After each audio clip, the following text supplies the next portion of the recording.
What up, YouTube family? This is a Sticky Situation TV presents, back with another dope documentary. Before we start this video, I just want to say thank you to all my supporters. This is a dream for me to have my own YouTube channel, and I just truly want to thank every one of y'all. Sometimes I can't even believe how far I've gotten in 4 months. Make sure you subscribe to my channel right now if you haven't already. I'm trying to hit 50k subscribers by next month. This is my full-time job and how I support me and my family. Anyways, let's get to the story. Today we're going to the East Coast in the city of Harlem, New York, the mecca of hip-hop where it all started. This rapper slash record producer slash record executive goes by the name of Puff Daddy, aka P Diddy. P Diddy was born on November 4th, 1969 in the city of Harlem, New York, to the father of Melvin Combs and mother Janice Combs. P Diddy's father was a well-known high-ranking hustler who made his way to the top during the opioid epidemic and was also associated to the New York kingpin Frank Lucas. In 1972, at age 33, Melvin Combs lost his life in the streets while sitting in his vehicle during a transaction. He was allegedly misidentified as an informant. This would be a devastating blow to his wife and her 3-year-old child. Janice Combs did everything to give her son a better life, so he didn't follow the footsteps of his father. She told her son that his father passed away during a car crash, so he didn't know the tragic truth of his father's fate. While Melvin Combs' passing was tragic, it unfortunately illustrated the reality in which Diddy grew up. Although his mother told him his father passed away from a car crash, he felt as if the story didn't feel right. Diddy started to combine information he got from the streets, putting 2 and 2 together. Even all his uncles were street hustlers, so he later found out the horrific truth of his father. His mother Janice left the cold streets of Harlem when Diddy was only 12 years old and moved to the suburb city called Mount Vernon, New York. Diddy's mother was a hard worker, and all her life she worked 3 jobs, giving Diddy a good life. His mother and grandmother would set a great example for him, and even at an early age, Diddy was a natural-born hustler, starting his own paper route job. Diddy's mother also put him in private school. Diddy was a great student, passing with all good grades, and even played baseball. After high school, Diddy attended Howard University College, where he would also thrive with high grades. Diddy always had the mind of a businessman. He was able to put the pieces of the puzzle together rather easy. Around this time, he started his own cab service job. Although Diddy and his mother left Harlem, New York, he would still oftenly visit his grandmother who lived in Harlem. His grandmother played a big role in his life. Fast forward to 1989, Diddy's friend, rapper Heavy D, introduced him to the founder of Uptown Records, Andre Harrell. Andre Harrell took Diddy under his wing, teaching him the game, and this would be the introduction of the industry for Diddy. While Diddy was still attending college, Andre Harrell hired Diddy as an intern for Uptown Records. Diddy would be introduced to many big artists in the industry. Diddy soon would drop out of college to pursue his full-time job for Uptown Records. He would become the vice president of Uptown Records when he was only 20 years old. People would question how someone so young with no experience of the industry landed such a major position for the label. There is a dark truth when it comes to the music industry. You don't just get so lucky and move to the top. It's been talked about for years that you gotta do a lot of strange things to get to the top. Just like Hollywood and the creepy tales we hear about the casting couch, they have always been doing this for years in Hollywood. Film actors have shared stories of sexual harassment on set and how producers and directors abuse their power. These producers and directors ask for strange favors so the actor can land big roles in movies. Well, the music industry isn't anything different. These CEOs of record labels and executive producers are known for taking advantage of their own artists in the label. It is believed that Andre Harrell had Diddy do some zesty things to deserve being in such high position for the label. Kim Porter, the baby mother of Diddy, has came out saying she's seen Diddy doing strange favors for Andre Harrell. It's even believed that Kim Porter had footage of it. Jaguar Wright even came on video speaking about this situation a few times on interviews. Suge Knight even spoke about how Andre Harrell and Russell Simmons were once lovers and how Andre Harrell victimized Diddy while bringing him up in the music industry.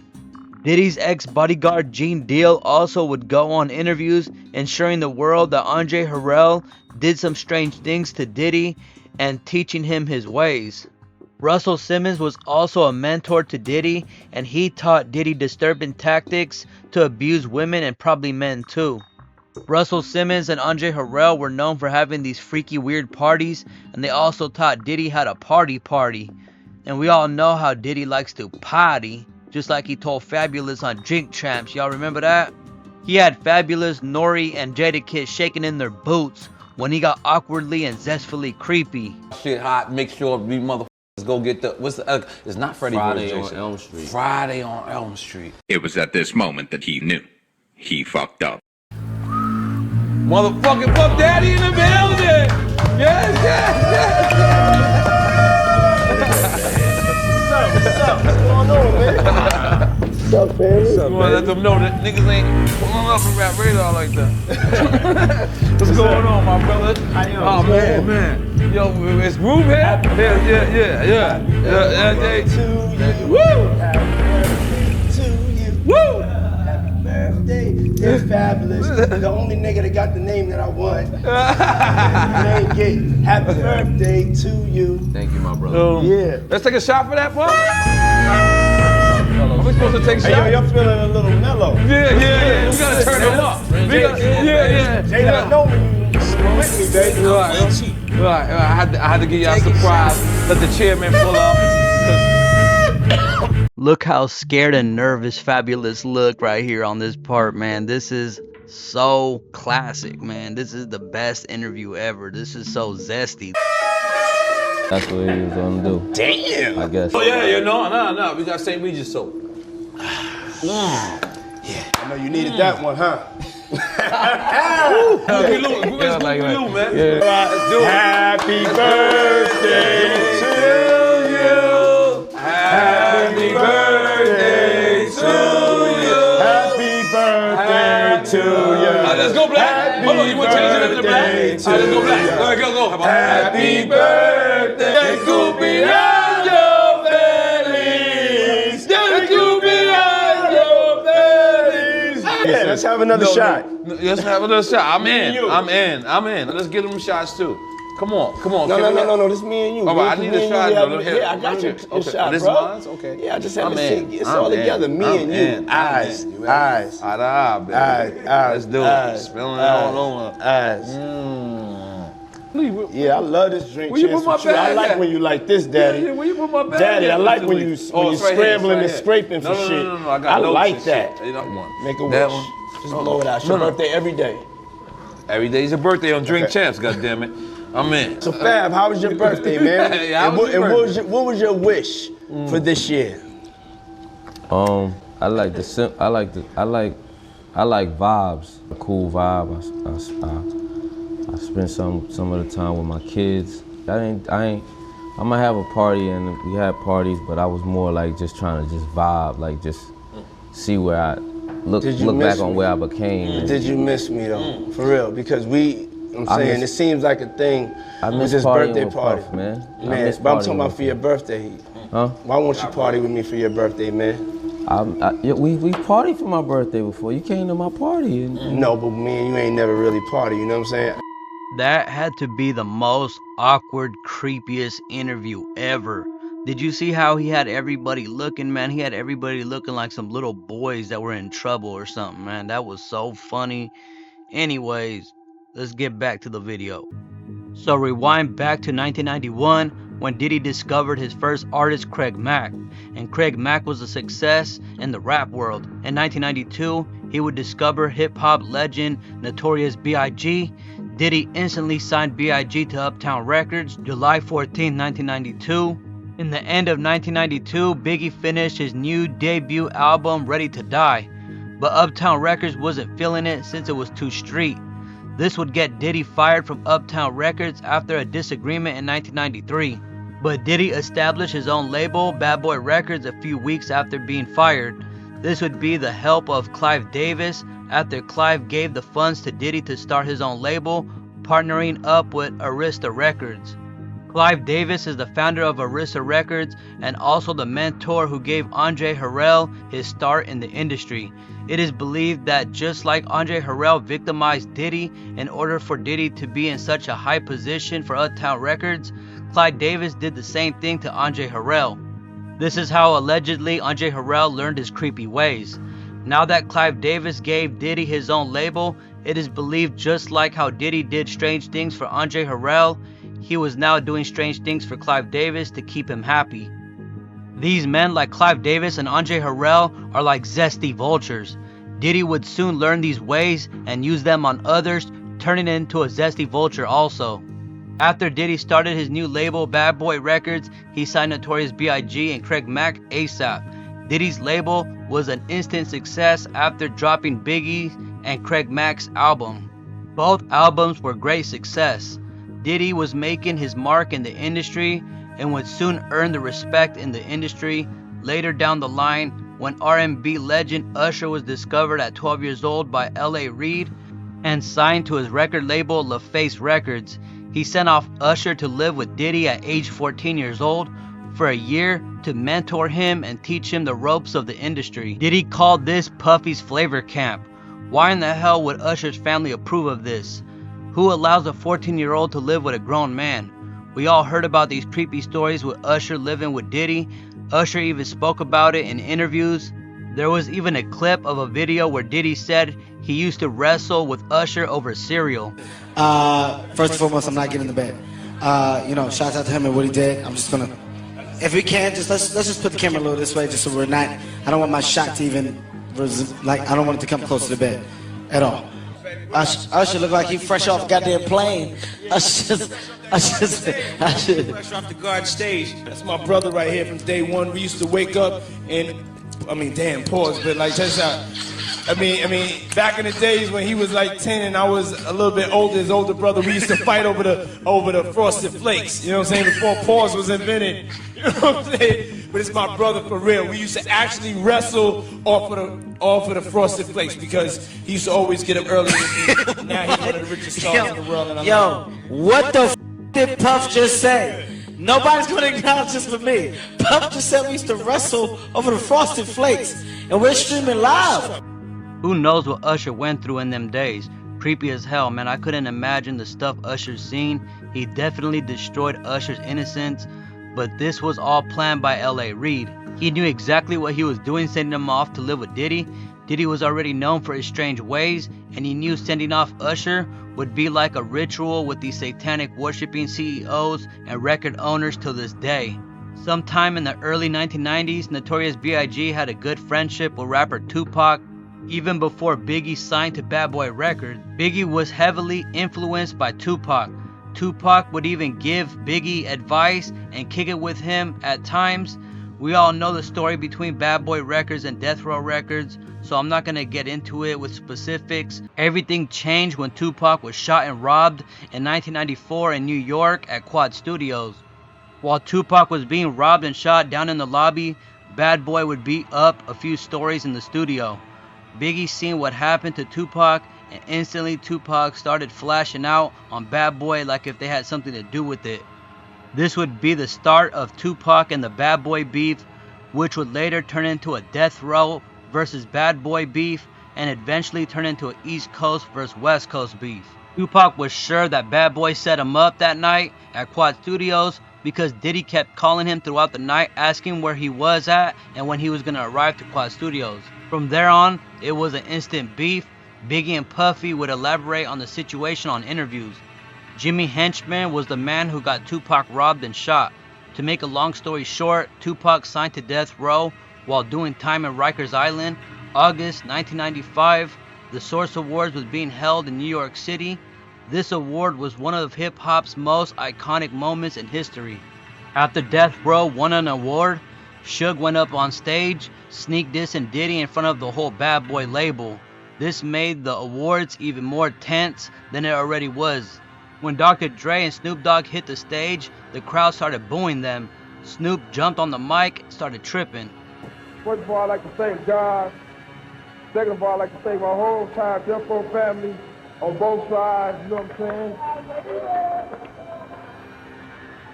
I'd like to tell Tupac to keep his guards up, we ride with him.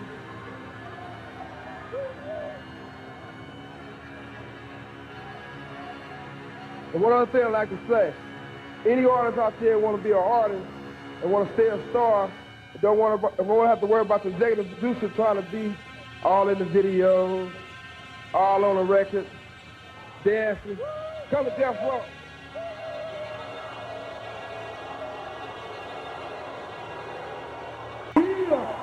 In the house.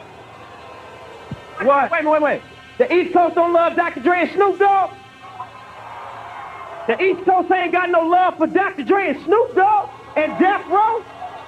Y'all don't love us? Y'all don't love us?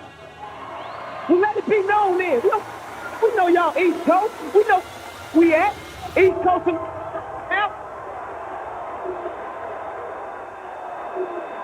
This was the start of the beef between Death Row and Bad Boy.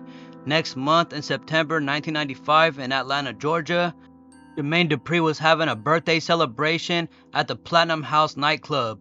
All types of different artists were there partying. Diddy and Bad Boy was in the building doing their thing, and at the time Death Row was in town also. Suge Knight and Death Row pulled up to the club where Jermaine Dupri was having his party at. After Suge's homeboy Big Jake looked in the club and spotted Diddy in the club, Suge Knight barged in with his people and ended up slapping Jermaine Dupri and beat up Jermaine Dupri's security also. Jermaine Dupri and his security ran out. After that, Suge slapped Diddy and snatched Diddy off his feet, asking about Mary J. Blige and Jodeci's publishing. That's when Diddy's security Wolf put his hands on Suge Knight's shoulders, telling him it ain't gonna go down like that. Diddy and his security Wolf began to fight with Suge. Suge, Big Drake, Diddy, Wolf, and the owner of the club walked upstairs to fight it out in a room. After they fought it out, the owner of the club opened the door and Suge Knight and Diddy were hugging it out. So after they worked it out, they came out the club. When Suge and Diddy were walking to the limo with Big Jake and Wolf behind them, someone started shooting in the air across the street. When the shooter across the street got the attention of everyone while Big Jake was distracted from the shots, someone came and shot Big Drake 5 to 7 times while staring at Suge Knight. After he shot Big Jake, the shooter pointed it at Suge to give it to him, but Suge snatched Diddy and put him in front of him like a shield. The shooter ran off into the night. Big Jake was still talking after being hit up and was asking everyone, does it look bad? Big Jake ended up losing his life that night. This would only throw gasoline into the fire. The beef was turning all the way up. Suge just lost his closest friend, Big Jake, over the issues with Diddy and Wolf. Not too long after, Wolf was arrested by police for what had happened to Big Jake. Wolf ended up beating the charges. Even though a lot of people point the finger at Wolf, he's actually not even the man to take Big Jake's life. Jermaine Dupri is the one that spread that false rumor that Wolf took out Big Jake. Jermaine Dupri said that he seen Wolf take Big Jake's life, but Gene Deal, Diddy's ex-bodyguard, said none of that was even true. He said Jermaine Dupri wasn't even there at the time of the shooting. The truth is, a man named Jason is the one who really took out Big Jake. Jermaine Dupri, right? You was telling me, man, that you had an issue with an interview that he did where he said that he seen Wolf kill Big Jake. Tell me more about that, yo. What's the issue between you and Jermaine Dupri? Jermaine Dupri is a liar and the truth ain't in him. He ain't see a damn thing. Cause Suge slapped the shit out of him too. But I know for a fact, Jermaine Dupri did not see what was going on, that Wolf never killed Jake. That was all propaganda that they was trying to start up, you know, to say there's the bad boy, East Coast, West Coast. Jake was talking to Jason's girl. Jason is from the Valley. Suge Knight and your man Jake said to Nicole, you sucking them West Coast, them East Coast. Jason said something to her. Jason waited till the came outside and shot him. So we walk in, and it's Jermaine Dupri, his security, Puff with Wolf. And Jake looks in and see these guys. Right to the. He went back and got Suge. Suge came back. Boom, boom, boom, boom, boom, boom, boom. He came right in and slapped the out of Jermaine Dupri. Jermaine ran out the goddamn club because he slapped his security too. They beat his security ass. And Puff was standing right there, and he snatched Puff off his feet. It's the first time I ever seen a man dangling in the air off their feet with one hand. Suge had him with one hand and was shaking him. Like, what's up, little bitch? You've been flying all around the country since you had me go in there and do that thing for you. What's up with Mary J. Blige Publishing? What's up with Jodeci Publishing? Puff go, yo, Suge, I ain't gonna be your bitch. Grabbed his arm, put his right hand, and Suge shook him again. Then Wolf reached over and grabbed him. Wolf was so gangster. He said, boom, Suge. Shit ain't going down like this no more. So our partner who owns the spot, V, he comes up. Like, V, what you want to do? You want to squash this? Don't you want to squash this, V? He go, no. I'm like, what? He said, I got a room for this. We like, nah. Let them niggas fight it out. So we went up, we had a room upstairs, and then we just shoot dice in there. We go up there, and it was Suge, Puff, Wolf, and Jake with V walked into the room. Boom, boom. They was in there fighting like a motherfucker. All of a sudden, V opened the door, and there goes Suge and Puff standing there like this, hugged up. We like, oh, these niggas worked that out. They worked that stuff. It was like, quick. I came down, we came out the club. It was like, the beef is squashed. We came down the dance floor, and we were walking out the Platinum. Suge's in front of, with Puff, they walking to the limo, hugged up. Jake and Wolf is walking behind them. All of a sudden, somebody started shooting across the street. Like, who the fuck is out there shooting across the street? And I can see the dude just busting, bop, bop, bop, bop, bop. And the dude just came out of nowhere. Where everybody was looking that way, this dude came out of nowhere and flashed like the Flash and spent, and he touched Jake with that gun. I never seen that shit before. Them New York niggas is the coldest killing niggas I ever seen in history. They killed that play. He hit him like what, 4 times, 7 times? 5. I mean, he just kept shooting, just touching him, bop, bop, bop. But the whole time he was looking at Suge like, you next, nigga. Later in 2003, Diddy's security guard Wolf lost his life in a shootout with BMF after shooting at Big Meech and hitting him. After hitting Big Meech, Wolf's own homie from Brooklyn that he introduced to Big Meech shot his own homie Wolf and took his life. Back to 1995, not too long after Big Jake lost his life, Tupac was out on bail when he was released from Rikers Island. He instantly went to work and did hit after hit. Tupac dropped the diss, hit him up. This just made the beef even that much more real with Bad Boy. Fast forward to September 1996, Tupac would be shot in Las Vegas after jumping Orlando Anderson at the Tyson fight. Tupac lost his life 6 days later at a Las Vegas hospital. For years, the whole world thought the government took out Tupac, but years after, Orlando Anderson's uncle, Keefy D, would do a Vlad TV interview where he spilled the beans.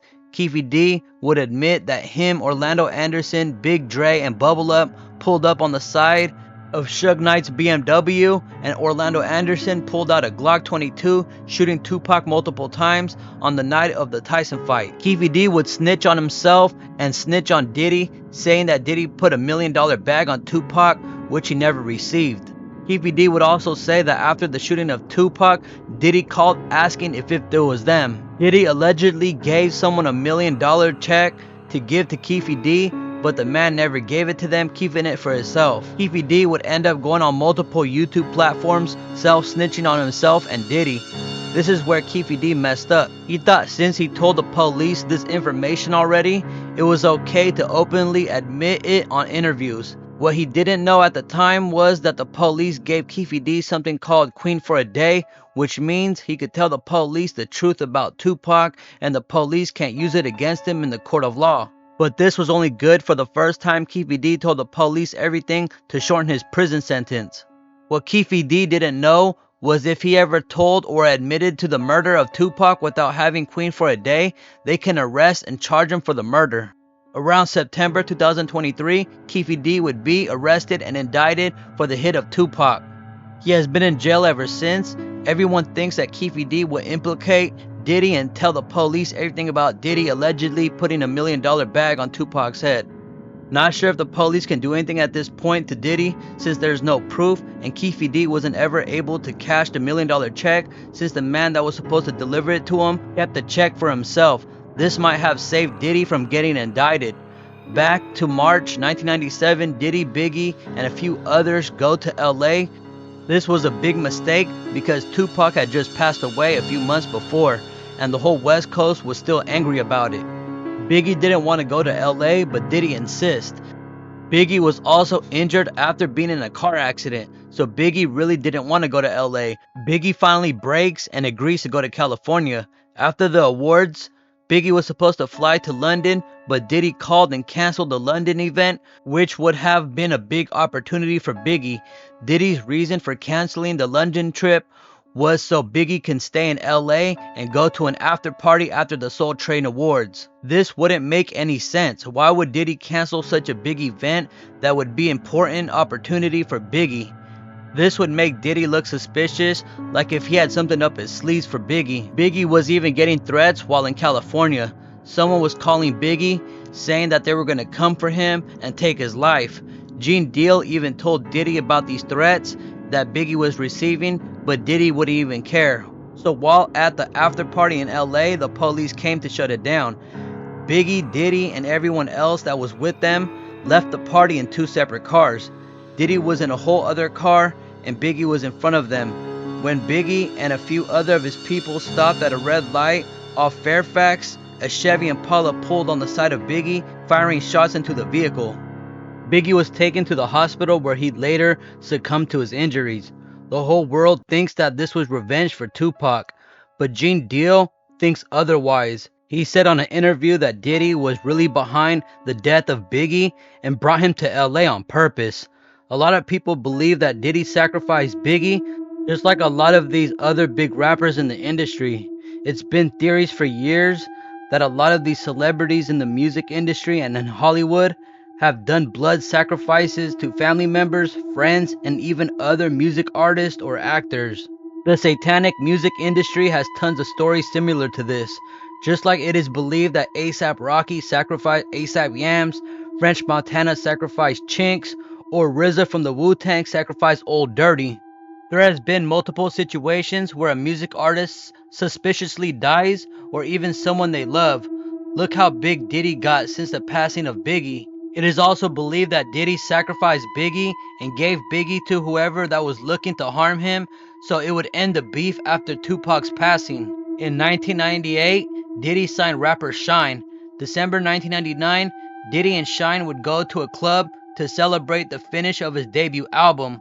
While at the club, Diddy would have an altercation with a street dude named Scar.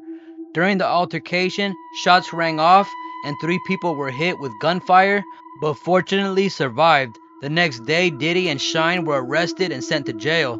Diddy hires 2 great attorneys and was found not guilty, but it wouldn't go the same for Shine. He would end up receiving 9 years in prison. Shine would later say in an interview Diddy called witnesses to say that they seen Shine as the shooter. This was to save himself and to throw Shine under the bus. Recently, a few weeks ago, after almost 25 years later, the female who was shot at the nightclub that night would make a video saying how Diddy is the one who shot her in the face and had Shine take the fall for it. The woman said Diddy was harassing her by popping her tires because she successfully sued him and got paid. As a means of threatening him, Puffy said, "That's why I shot up the club in New York back in 1999 and let Shine take the fall for it. I am the woman who he shot in the face in that 1999, December 27th, 1999, Club New York shooting. Even the surgeon who did the surgery to take the bullet, I got shot in my face with a 9mm hollow point bullet, 'Tim. I got pow-powed in the face. 9mm hollow point bullet, 'Tim. I got pow-powed in the face with a 9mm hollow point bullet, 'Tim. I got pow-powed in the face with a 9mm hollow point bullet, 'Tim. I got pow-powed in the face with a 9mm hollow point bullet, 'Tim. I got I watched him fire the gun. I've said it all this time. Even the surgeon who did my surgery to take out part of the bullet fragments that was aspirating into my lungs and try to remove as many bullet fragments as possible testified in the criminal trial that while they were putting me under, I was screaming, Puffy, pew pew me in the face. That this man almost took my life, has traumatized my life, has caused undue harm, irreparable damage to my life, lied his behind off, and look what he did to Little Rod. He threatened him. Oh, you don't think I bust my gun? I shot up the club in Club New York and let Shine take the fall for it. Not only did he pew pew me in the face, he also set off a course of harassment against me for the past 24 years. When I tell you the things I went through, there was a time in 2017 and 2018 where I got 7 flats on my BMW. 7, the same tire, in a 2-year span. 7 on the same tire, and they were all new. You want to know why? Because prior to Cassie, I was the only person to be victimized by him and then to successfully sue him and get paid. Diddy would be a Zesty Vulture again in 2003. Actor and R&B singer Christopher Williams was trying to get signed by Diddy. Diddy gave Christopher a demo deal, but of course that comes with a price. Jaguar Wright said that a woman who was working for Diddy allegedly walked in on Christopher Williams doing zesty things to Diddy. Again, Diddy would victimize another man. When 50 Cent was coming up in the game, Diddy was trying to sign him. 50 Cent even wrote a song for Diddy on a track with G-Dep featuring Diddy called Let's Get It. 50 Cent started noticing Diddy's zesty, strange ways and was trying to groom him. One time at the wedding, Diddy told 50 Cent that he wanted to take him shopping and 50 Cent wasn't feeling it. He later would talk about this on a Breakfast Club interview. We segueing into the Drink Champs interview when you was with Nori and Fab and Jada and everybody. They made a compilation video with you because they said you were sounding real suspect. I was coming off of being in Miami a night of partying. I don't really remember what I was saying. You know what I'm saying? Would you like a reminder? Yeah, sure. Play some. Hey, yo, listen, yo, I love it all. I love it all, man. I like when you like this, Daddy. Where you put my bag? Daddy, I like when you scrambling and scraping for shit. That was you. Scrambling. What? You said, I like when you do it like that, Daddy. When you scrambling and scraping for shit. Hey, man. You know, adding up to with somebody who's homophobic, but I'm not homophobic, and I really don't, care. You know what I'm saying? That's hilarious. 50 came up here and he was giving you flack for the asking Fab to party. So he'll ask you to play the clip, man. Yeah, play the clip. Go ahead. Why won't you party with me for your birthday, man? We partied for my birthday before. You came to my party. No, but me and you ain't never really party, you know what I'm saying? I asked 50 about that. And he said you did the same thing to him. You asked him to take him shopping. Yeah, I thought he needed some clothes. What? I'm a nice guy. What? In 2005, Mace was having ongoing issues with Diddy. Mace made it known that he didn't want to be a part of Bad Boy anymore, so 50 Cent was trying to get Mace on G-Unit. 50 Cent and Mace would start being seen together and making tracks together. Mace even said on an interview, Diddy knows that he didn't want to be in Bad Boy. Diddy said it wouldn't be a problem if 50 Cent wanted to buy Mace out of his contract with Bad Boy. He was acting like it was all good at first, but when 50 Cent tried to buy out Mace, Diddy told him he wanted $2 million. This was just a greedy way to keep Mace on Bad Boys unhappy.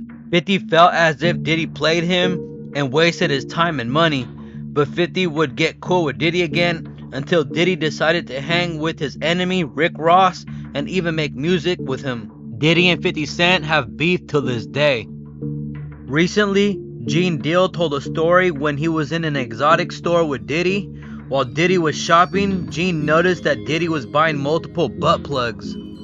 And this story starts when I'm with Puff and he's in the exotic bookstores and he's doing shopping, right? He's shopping, getting his stuff and everything like that. So, you know,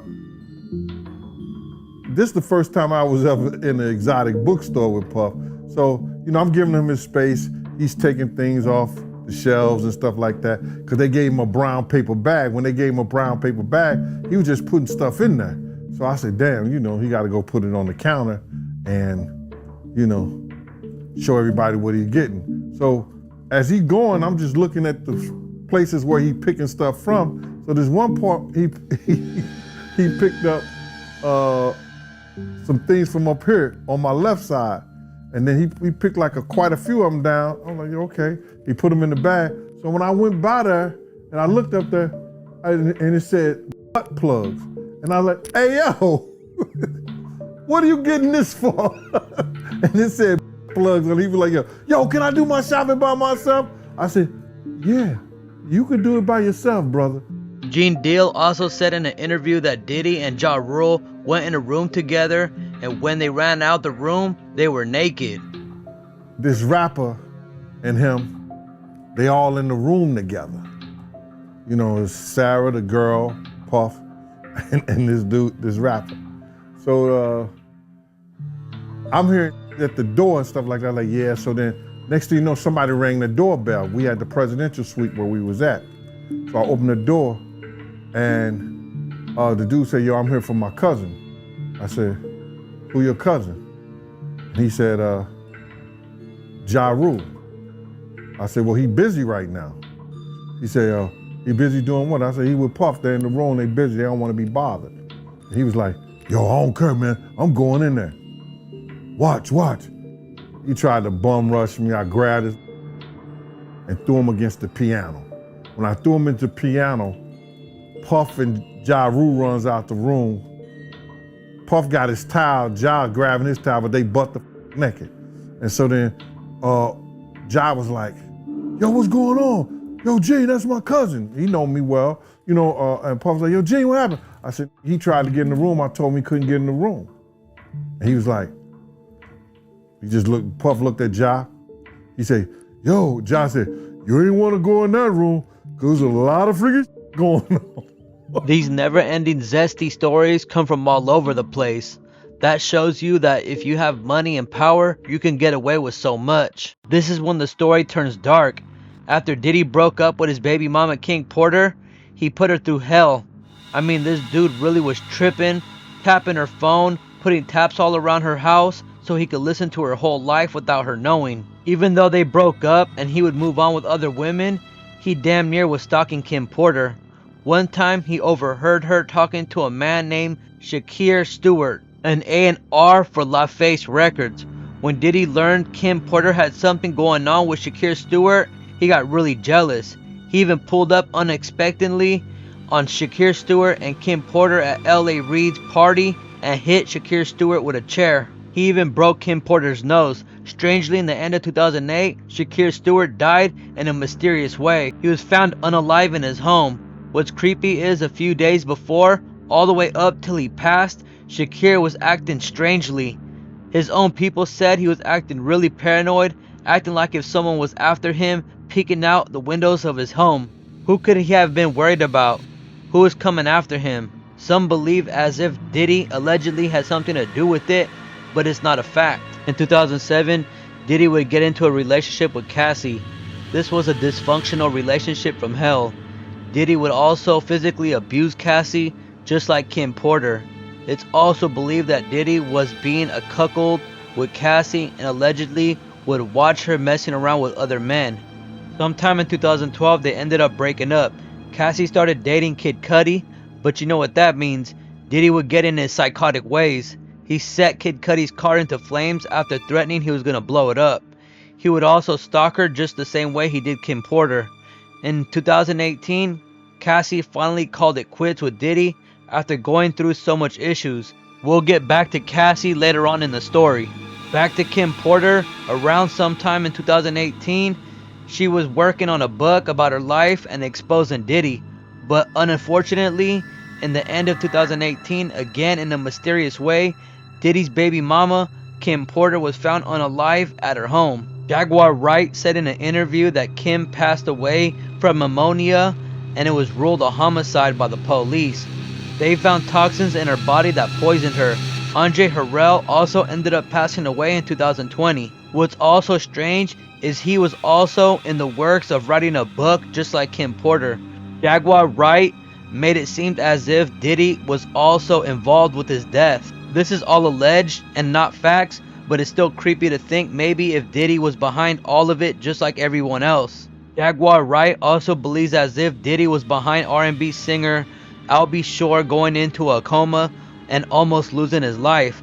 Albie Shore had a relationship with King Porter before him, and they even have a kid together. It is also believed that it is foul play involved with what happened to Albie Shore. Now here we are on the anniversary of Kim's transcendence. And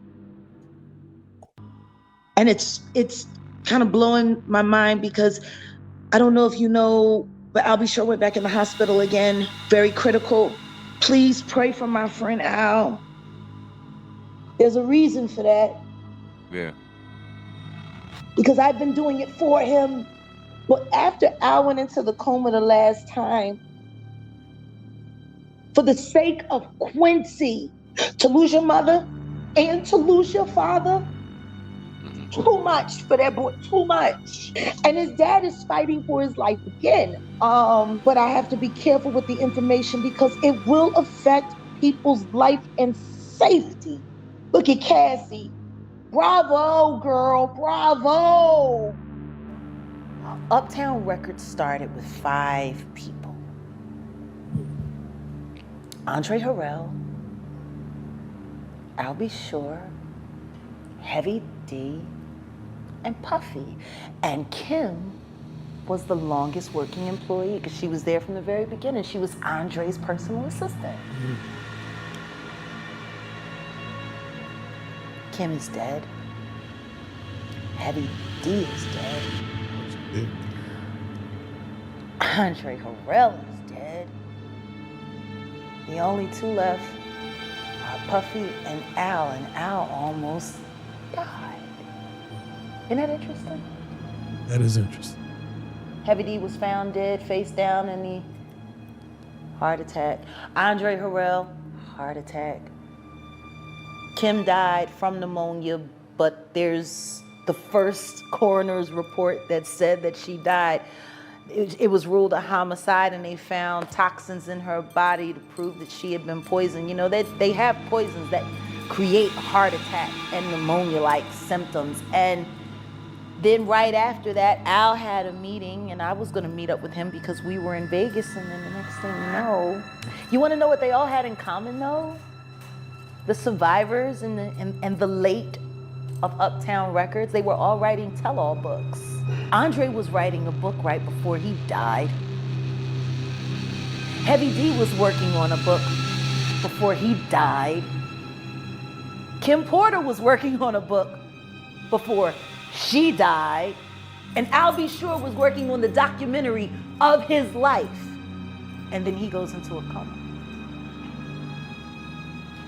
Has Puffy ever been in a coma?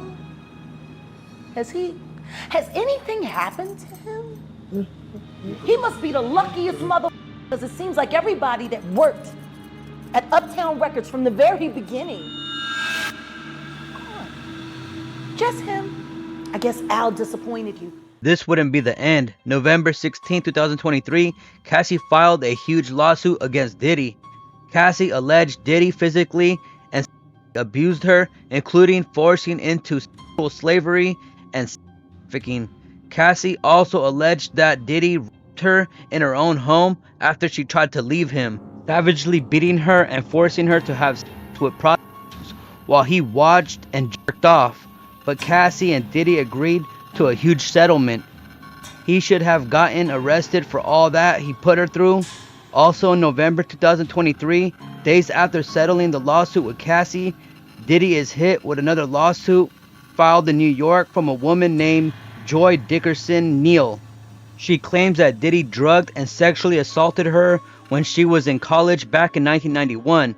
She alleged Diddy filmed the and shared the video with others as a form of revenge. Joy Dickerson Neal claimed this severely affected her mental health and resulted her leaving college.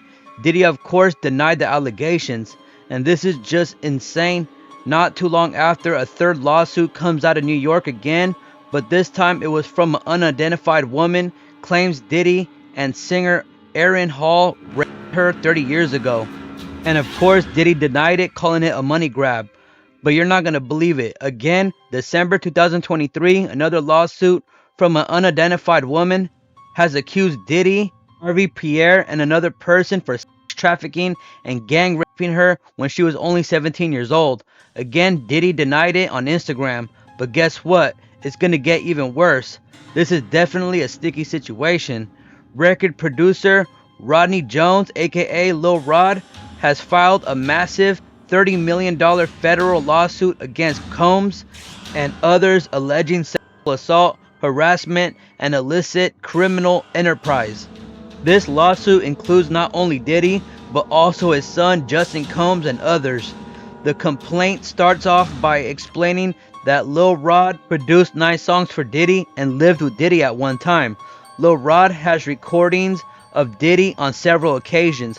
Lil Rod secured hundreds of hours of footage and audio recordings of Diddy, his staff, and his guests engaging in serious illegal activities. Lil Rod says those videos show Diddy doing ecstasy and powder, firearms, Diddy spiking drinks from minors and sex workers, even his son Christian drugging and assaulting a woman, and even an actor harassing and assaulting Lil Rod.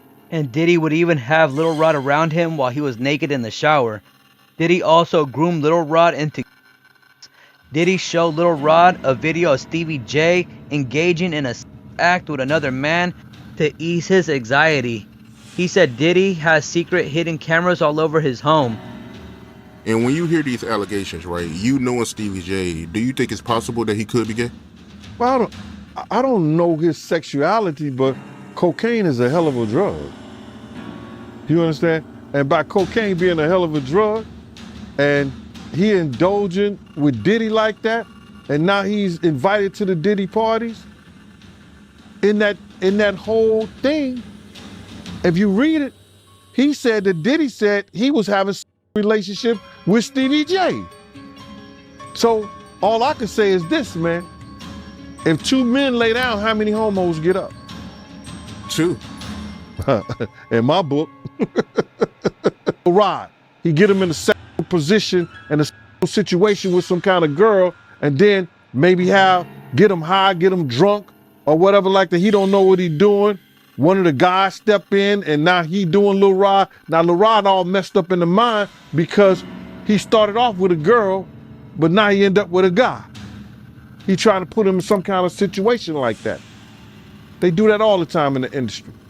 Diddy even admitted into engaging in intercourse with an unidentified rapper from Philly who dated Nicki Minaj and an R&B singer who performed at the Super Bowl. And we all know who that is, Meek Mills and Usher. Who would ever thought these two would be a part of the Zesty story? I mean, Usher been a part of it since he was 14 years old, so I can believe that. Lil Rod even said Diddy tried to hook him up with actor Cuba Gooding Jr. on a yacht.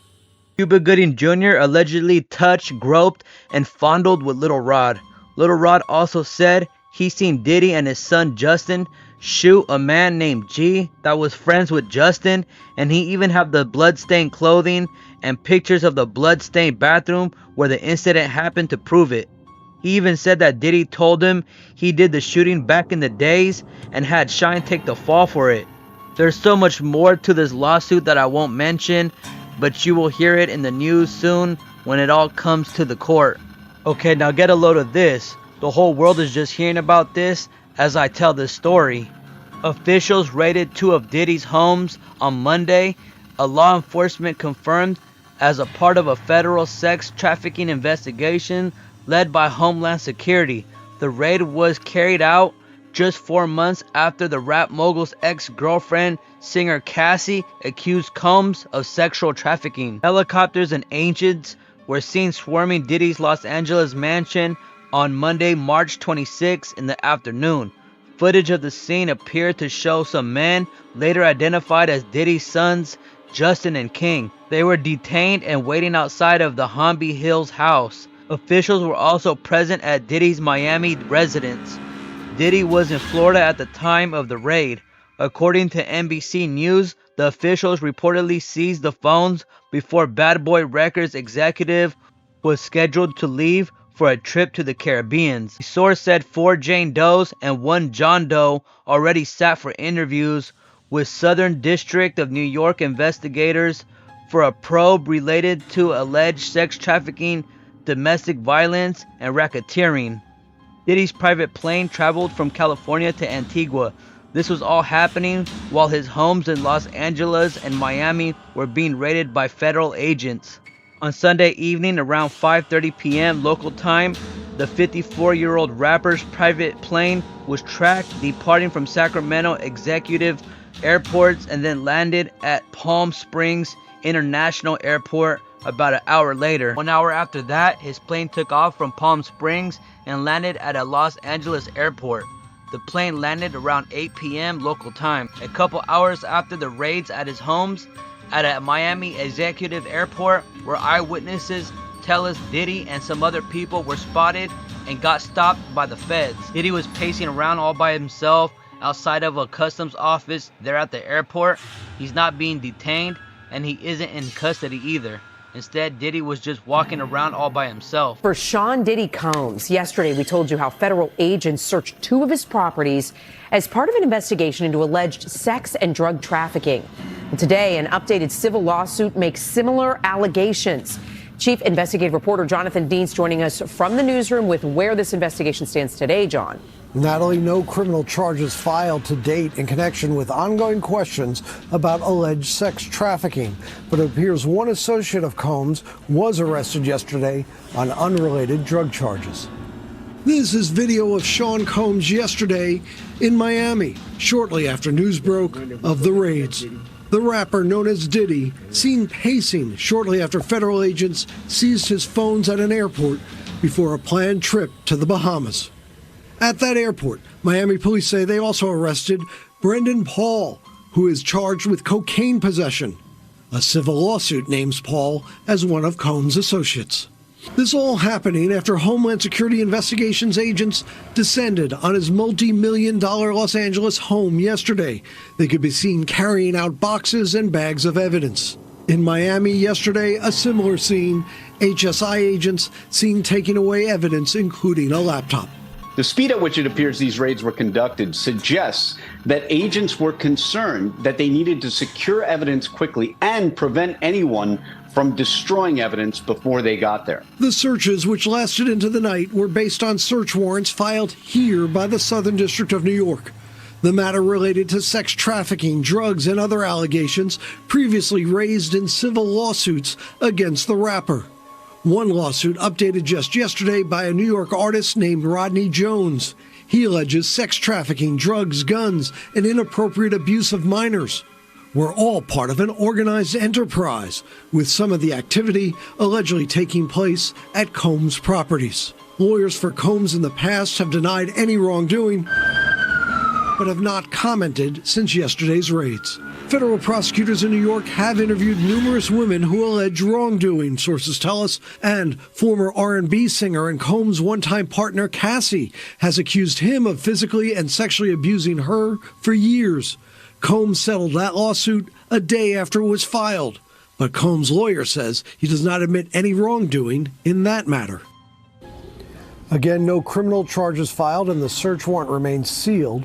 Combs, again, not yet commenting, but in the past has denied wrongdoing. The criminal investigation continues. Intercepted by federal agents on the tarmac, actually out in Miami at one of the airports out there. He was about to aboard a private jet. He was with some of his family, some of his crew, and federal agents intercepted him. And it's really interesting. Actually, one of his associates was arrested on charges of possibly being a mule, on possible drug charges and so forth. Yeah, Brendan Paul actually has been named in one of the lawsuits that is been targeted towards Diddy, but no, we're learning a little bit more information about the raid. TMZ obtained video, actually, of that. Also, Diddy's no longer associated with Revolt TV in any form or fashion. The company has started in 2013 because it's now completely under new ownership.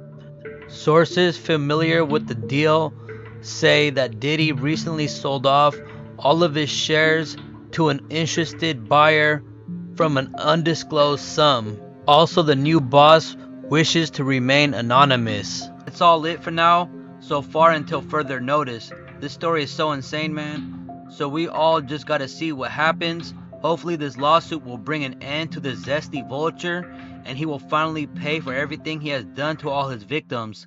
I worked so hard on this documentary with barely any sleep. I hope y'all enjoyed it.